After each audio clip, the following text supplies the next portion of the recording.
Good afternoon, everybody. Good afternoon. Welcome to the Seasons of Layers of Pain, episode 4. No, we're not doing the music today. Copyright issues. I don't know if y'all was able to hear me last week, but they let me know copyright issues, so we're not going to do no more music throughout the rest of this podcast.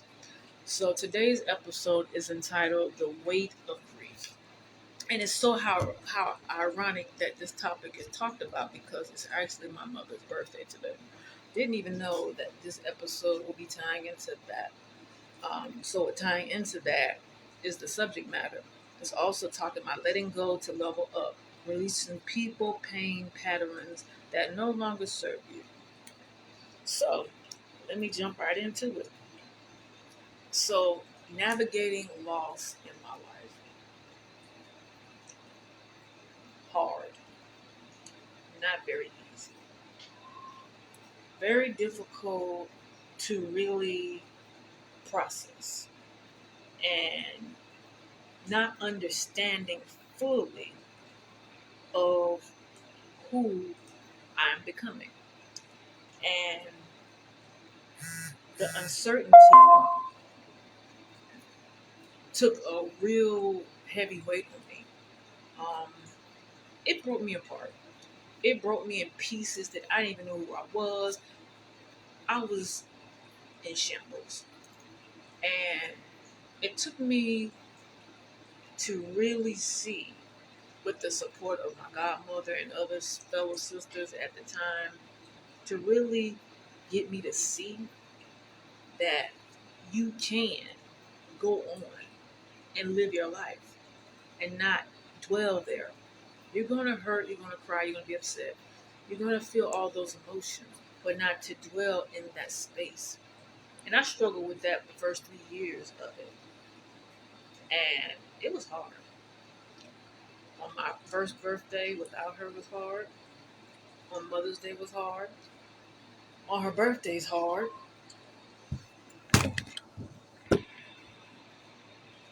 The anniversary of her passing was hard. And then the day that they had her funeral was even hard.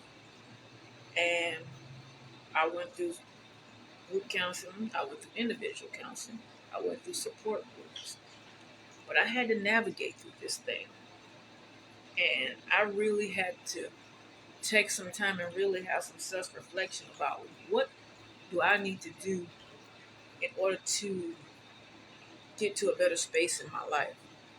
So, again, I took, like I said, therapy, group counseling, all those scenarios, and really learned some coping skills, giving me ideas how to journal, which I'm not too big at that.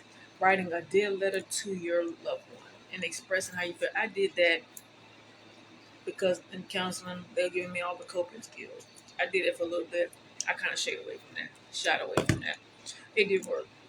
It made me feel worse, actually, and to the point that what my godmother says to me really resonated because we were very very close, and she passed last year as well as my aunt. That shook me, but someone had reached out to me the other day, knowing me as the resource lady that gives out information and share, and I kind of shared away from that after she passed. And it just took, it just a light bulb brought up. Even though they're gone, you still have work to do on this earth. And it kind of resonated in me like, Trisha, you still got work to do on this earth. You can't dwell in this place. They didn't live their life. They did what God had called them to do. It's time for you to do what God has called you to do. And it took me a real hot minute to really process that. And most people are like, were you sad today? No. I actually cried the beginning of July. I'm just being honest with you all. And I guess all the emotions and things that I'm feeling was built up for me to release it. And I did. I can sit here today, going on 6 years, to know that even though she's no longer here walking this earth with me physically, she's always in my heart. She's always in my mind. I think about her all the time. Just like my godmother, I think about her all the time. She's been going now a few months, a little longer than that. She died in October, so October, November, December, January, February, March, April, May, June, July. 10 months she's been gone.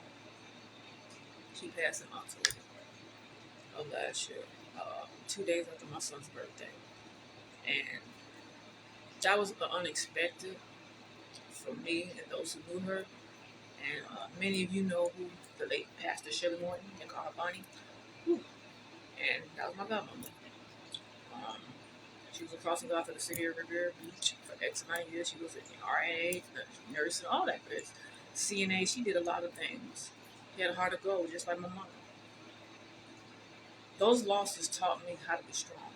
Those losses helped me to be the woman I am today.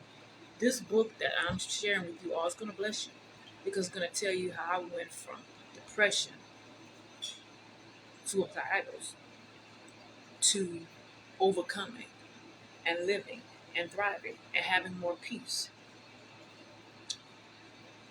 Navigating through that, I lost people along the way. They chose to not stay. They chose to just pop in and pop out. And now they're no longer present in my life. Do they casually reach out? Yeah, but I don't hold them as a strong priority in my life anymore because I know they're going to come in, check in, and then check out. So that's just who they are. And I had to come to terms with that. To accept that I had to let go and find peace with my life. And I have peace, right? Healthy grieving. I used to go out to the cemetery in the first beginning of it. I don't go out there anymore. It gave me very bad depression.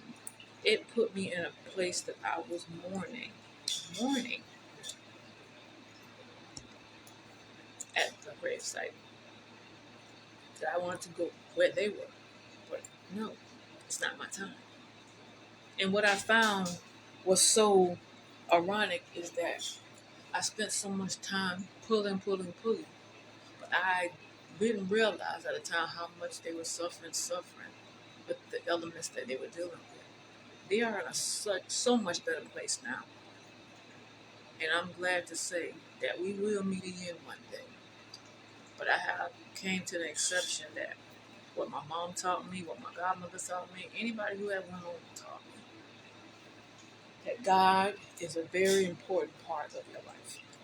All of it. You need to have all of it, not part of it, all of it. A very important equation in your life. And having a relationship and a prayer life is so critical for me. To sit here today and share this with you all, it goes to show I have come a mighty long ways. Healthy grieving. I find that cooking during the holidays really helped me deal with that and kind of keeping my mind busy.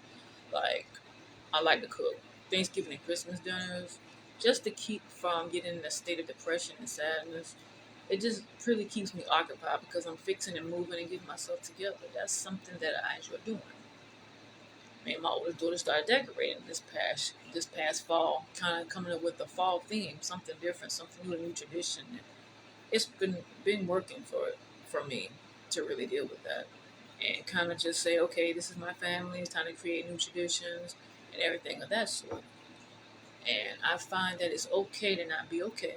I find that grief is a sign of love, which I have for them and always will. And I learned that I can't stay in a place too long. And my oldest daughter said something to me, my second oldest daughter said, Mama, every time my birthday comes around, you're depressed. You're gloomy. And it makes me feel down. And it kind of resonated in me, like I didn't realize how bad that looked. I didn't realize how that affected her because I was in my own world and I didn't understand that. But now it started to make crystal clear to me, like, Mom, listen, it's my birthday and grandma did pass on her birthday. So that really, like, is a blow for both of us. But more for her because every time she think about her birthday, she think about how her grandmother passed on her birthday. And she's like, Mom, you always say you're going to be all right, but you never all right. Mom, you say you just make my birthday so down and out and down. And I'm not trying to. They don't understand because they're not in their shoes. And I try to explain that to her, how that affects her, how it affects her. And I try to explain it the best way I know how to, but she doesn't understand because she's still a teenager. So I just like, it's just gonna work out for the best in the end about that. Same thing with my husband. I try to get him to understand. His mother passed about 20 some years ago. Okay.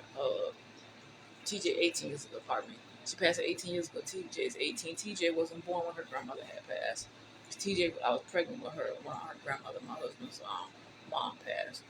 And my husband talks about what my son, his son, my stepson lost his grandmother on his birthday or close to his birthday. And me and him had a discussion about that. And why am I sharing this with you to help somebody? And I kind of blurred, like, you don't understand. Because again, his grief was different than my grief. It wasn't intentional, but it's just in the moment how I felt. And I try to explain that to everybody around here, like, oh, mama's sad and depressed because they don't understand like what this feels like. It doesn't feel good.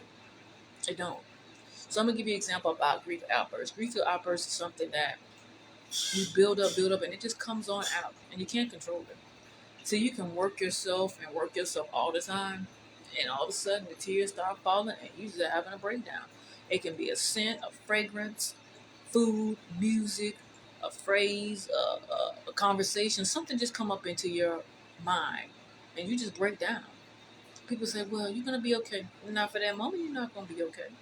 Even I have been honest with myself. I am not okay, and it's okay to be not okay. But as long as you're healthy grieving, doing something that is healthy, something that nurtures your mind, spirit, and your soul, and that's what I had to do for myself. Like I said, cooking was one of my outlets to do, decorating. I'm not much of a decor, but my oldest daughter was like, "Mom, we need to decorate." I'm like, "Okay, fine." We did it for Christmas and we did it for the fall. We're going to do it again this year. Something new, something different, why not, right? And I enjoy watching Hallmark movies in the fall. That's something I like to look at. And cooking shows. Not everybody get it, but it is what it is. I like cooking shows. I like Hallmark Channel.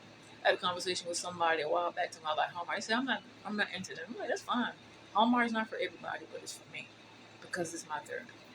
And not only that, I watch stuff on BET or BET, the Miss Pat show. That was therapeutic for me for a while. I don't know if she came out with season 5 or 6 yet. Not, I'm not sure if she came out with season 6. They said it was renewing it, but that was my outlet to my therapy. That was my therapy to release and let go. And music is my therapy as well. I find healthy things that I enjoy and that I cope with.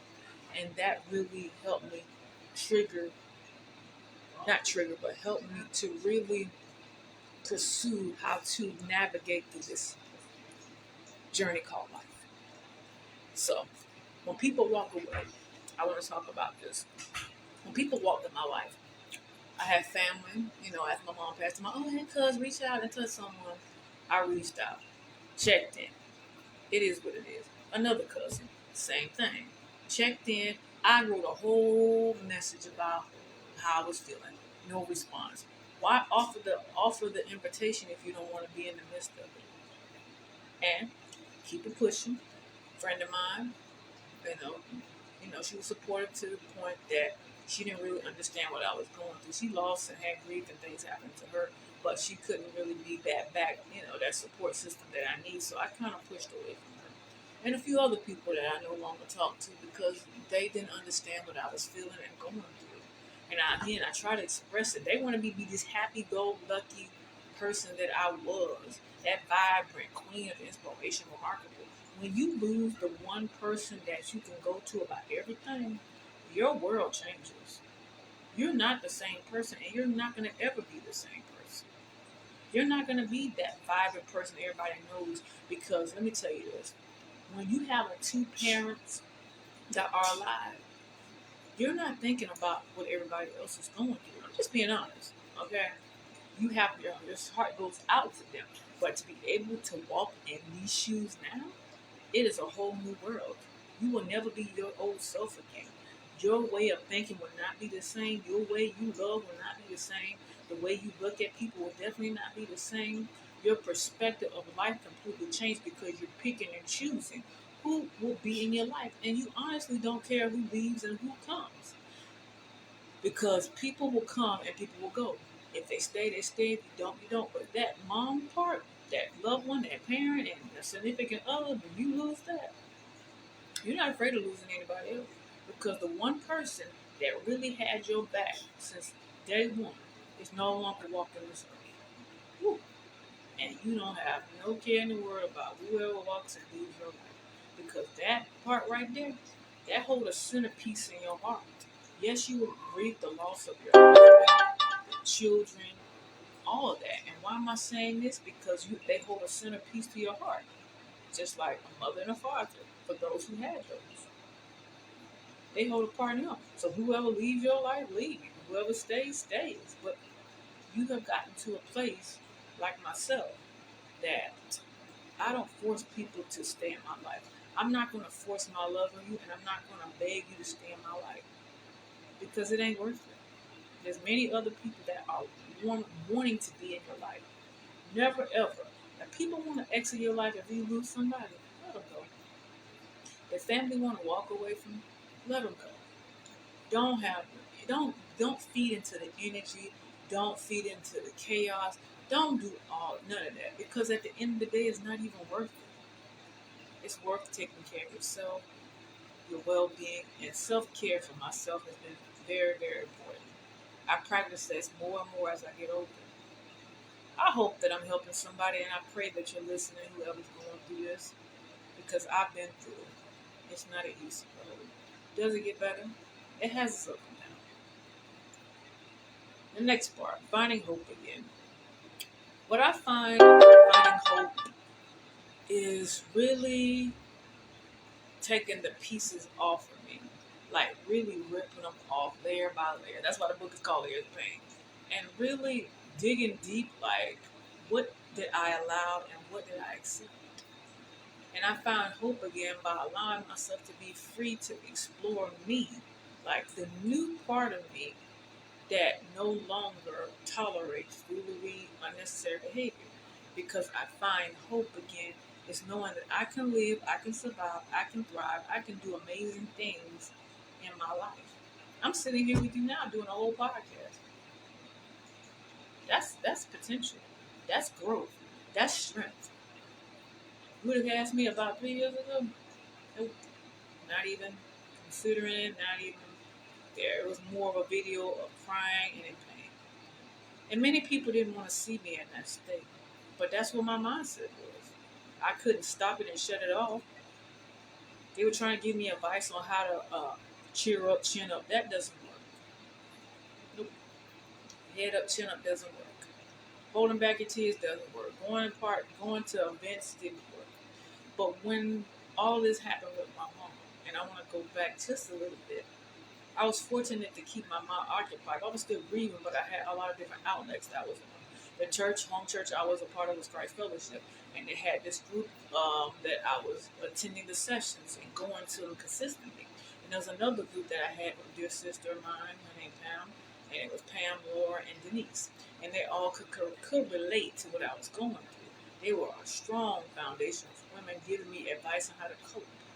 And then I had another group that was entitled, I believe it was called It Starts With You, where we did it for about 6 months, give or take, teaching you about mindset, fixed mindset, growth mindset. And I took a part of that. And it really, excuse me, helped me to find hope again. And I learned so much. And not only that, transitioning from those groups, it transitioned me to be a part of the Riviera Beach Health Initiative Committee Board. And I've been a part of that now, going on 6 years, it'll be 7 coming up. And what I can say is, ladies and gentlemen, it has really transformed my mind to say I can take my pain and turn it to purpose. I can turn my power into a message. What I'm saying is, even though the people I've left, even though I had pain, even though I had struggles, even though I had setbacks, there was parts of me that needed to really come out and branch. And that's what I want to share with you all. The weight of grief doesn't have to linger on. The weight of grief doesn't have to be wired in your mind. You can live a healthy life. You can celebrate in memory of your family members. You can celebrate in everything. You take their legacy. You take their words. You take their message. You take everything. And you find hope again. So I hope this podcast today help you get an overall picture of what I've experienced dealing with the weight of grief. And grief has been going on in my life since I was 5 years old. It took me to go to therapy in my late 30s to unpack a lot of grief that I was holding on. Many of you today are maybe holding on to book bags and suitcases of grief that have really boggled you for a long time.